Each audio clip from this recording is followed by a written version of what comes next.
Hello there, Nat Carter, personal trainer and fitness expert from NatalieCarterTalksFitness.com. We're going to do it. We're doing the food and guilt little chat, little pep talk because I've got some time and I wanted to get it out. I recently put on my Instagram stories just asking about your personal food guilt. So if you have food guilt and how often it happens. I was not surprised that most of you experience it daily. It's a very common thing. I then asked you what kind of things do you feel guilty about? Do you get food guilt over? Some people did say that they get food guilt no matter what they eat. Most people felt it with bad foods, perceived bad foods. So sugary stuff, carbs, because everyone loves to say that carbs are bad. Bad foods, that's when we feel guilty. So really quickly, this is so hard to condense into a small amount of time. I literally have so much to say, but I'm trying to make it concise for the reason of it infiltrating your brain and you having a bit of an aha moment to kind of get on the path to fix or help this problem. Kind of find a solution if you may. So basically, food guilt exists when we eat something we perceive as bad and we feel guilty and we rack our brain and just feel horrible. That's what food guilt is. It happens to a lot of people. I'm going to focus on women because that's what I do in my day-to-day life and my job. Now, the reason that we experience food guilt is because it's a cultural thing, societal cultural thing for women.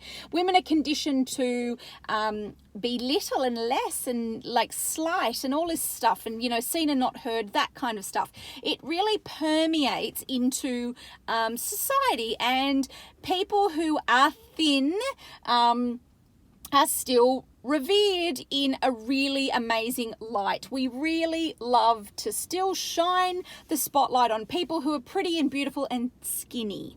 Not that skinny is a bad thing. We're all body positive here, but that's the societal expectation. So that's kind of where it starts. It manifests in our head and then we just perpetuate the cycle and make it worse. Food guilt really comes down to mindset. So if you truly believe that you should feel guilty when you eat a certain thing, that's on you. It is not the food's problem. It's not a hamburger's problem that you feel guilty. It's not an apple's problem that you feel guilty or don't feel guilty. If you talk to anyone who doesn't experience feelings of food guilt, like, who are you? Maybe 1 or 2%. And please find someone who does. Ask the question. Talk about this stuff. If you speak to them, they're the people who don't second guess the things they eat. It doesn't even come into their ether. They just eat, feel full, move on, get on with it. Amazing. There's no guilt and there's no shame. Speaking of shame, shame is the emotion that comes out of all of this. When there are food things in general, I personally find we feel very shameful. We hide it. We keep it to ourselves. Guess what? Like 90% of other people are dealing with food guilt and the feelings of food guilt. So literally uncovering it, bringing the shame to the surface, it always helps. It helps decrease the stigma. You talk about something that you feel, shame hides in secrecy. So when you bust out of the shame and say, oh my gosh, I got a problem, then it starts to lessen it. I really would recommend, again, more as a professional thing, that if you are experiencing food guilt every single day, I would be talking to a psychologist about that. I think someone who is healthy at any size, Hayes trained, that's going to help you. I don't know obviously you can talk with a nutritionist, but it's some emotional kind of block there. And if you're experiencing food guilt every single time you eat, there's something there. That's not just to be left alone and just like, we'll come back to that. That's going to haunt you for eternity. Take it from someone who has struggled with binge eating, overeating, lots of disordered eating, so much disordered eating. And that comes from my industry as well too. So food guilt really gets perpetuated by the fitness industry and the health industry. It doesn't matter how fucking amazing someone is in regards to their health professionalism. People still guilt people about the food. It's everywhere. Have you had a green smoothie? And et cetera, et cetera. It's everywhere. It's very hard to escape. So I guess with the societal pressure that we generally feel, it is really important, and it is your job, nobody else's. It's your responsibility to tune out from that stuff. I find my patience is very thin. Because I've experienced, it's very triggering for me. So I don't want to sit around with girlfriends and talk about what diet they're doing, what the latest, food that they're fucking not eating is. I have spent a lot of my life doing that, and I refuse to do it anymore. So that is that's step one. I'm not telling you to cancel out your friends and never have any kind of social life. I'm just asking you to be aware of that. Create awareness around that. And it's a real simple thing of like, hey girls, let's just talk about something else. I don't really want to talk about diets. It's a bit triggering for me. Whatever.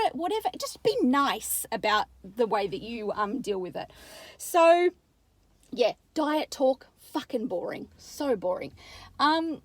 We then need to really create, so we're trying to, by talking about food guilt that we experience, we're decreasing the shame that we feel, and that's our own personal emotion that we feel.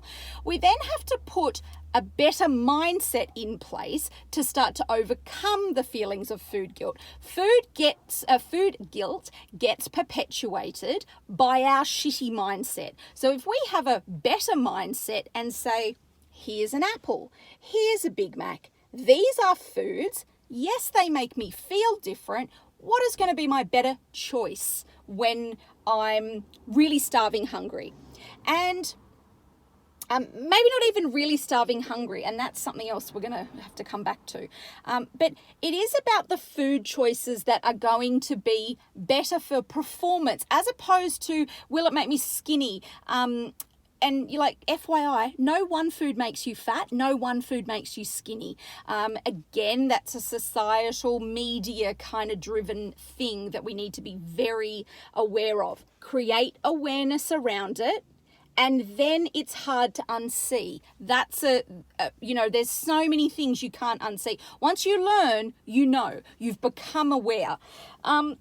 Whilst on awareness, we are going to need to touch on intuitive eating and mindful eating, because all of what I'm really talking about comes under the umbrella of that. Make yourself aware of that. There's a really fabulous book by Dr. Laura Thomas called Just Eat It. Amazing. Get onto it. She really specializes in intuitive eating. It is just like a mind-blowing new way of living where food doesn't control you. You can eat whatever you like. You really find that it, like the way that you eat, your binging, etc., really starts to settle down. You're just mindfully thinking of things, of the way that you're going to eat. You're going to stop and kind of calm down. I'm going to put a pause right where we are, and I'm going to come back in the next video because I'm running out of time and I want this to fit. So part 1 is done. Let's go part 2.